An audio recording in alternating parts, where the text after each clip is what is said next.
Cordyceps is the fungus that turns ants into zombies, or basically takes control of their brain and that. It's parasitic to them, basically. But humans can eat it, and it's actually supposed to be beneficial to them, for the most part.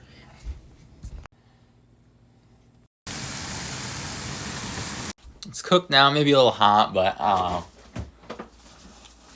don't know.